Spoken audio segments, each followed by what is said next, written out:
UNA head football coach Brent Dearman. And, Coach, what was the difference in the two halves against Austin Peay last week? I think we made some second-half adjustments, especially on the defense side of the ball, that kept things in front of us. I think the first half we tried to be over-aggressive, which that's our MO. And we got in the second half where we played things in front of us a lot more and took their big play capability away.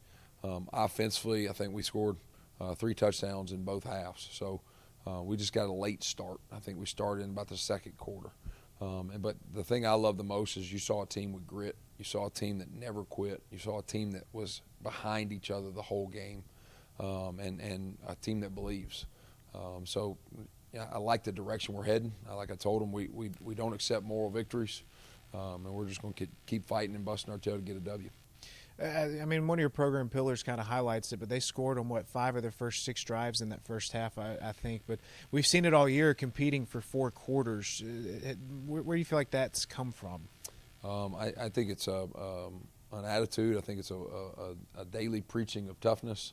Even starting in January, we started talking about adversity. And being behind as big as we were, that large of a deficit, there's a lot of adversity, and a lot of people can tuck it in and start pointing the finger, start playing the blame game. But I don't think our players ever did that. They believed in each other. They looked at each other in the eye and said, "Hey, let's just go play one play at a time and see what happens." And we got really close. I think there was 2 more minutes left in that game.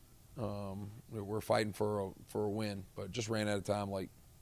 Noah Walters, last week we talked about the 100-yard rushing ball game. This week, over 350 yards passing, tied the school record, 5 touchdowns. Just a sophomore, but how does he just continue to play like almost like a senior, doing whatever it takes to win? I tell you, it's a great problem to have for us when you got a quarterback that can hurt people with his arms and his legs, or at least one of his arms.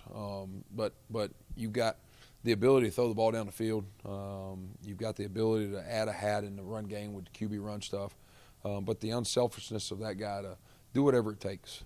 He has to be what we need him to be every single week, and he never alters, never fades away from that. And this week we plan to run it more. We just got behind so early. We had to go to the passing game a little bit more, and he did what we asked him to do.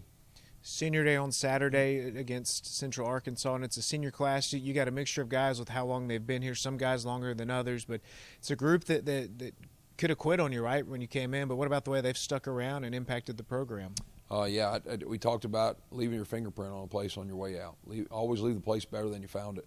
And a lot of these guys kind of were part of the group that brought in Division I football. Some of the guys that's been here for a while. Some guys were 1 or 2 year guys in the program. And what I told them yesterday is you've already left the place better than you found it. You've established a toughness. You've established a grit. You've established the mindset of UNA football, getting the first conference win in our conference's play now. We got 3 FCS wins this year, going for the 4th one, and you got a chance to do that at home in front of your home crowd. So really excited to coach these guys. It's going to be kind of an emotional day, my first senior class here, but we're in debt to them for sure.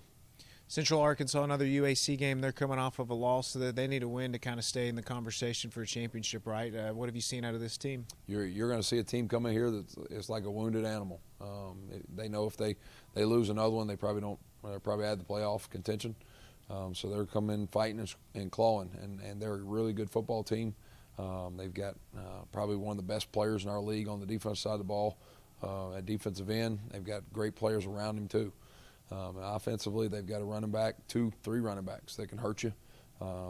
Quarterback, if you do stop the run game, the quarterback's very, very talented, and he can hurt you passing the football as well. So, and then throwing top, I know a lot of guys on their coaching staff, very well-coached team. So we've got our work cut out for us this week.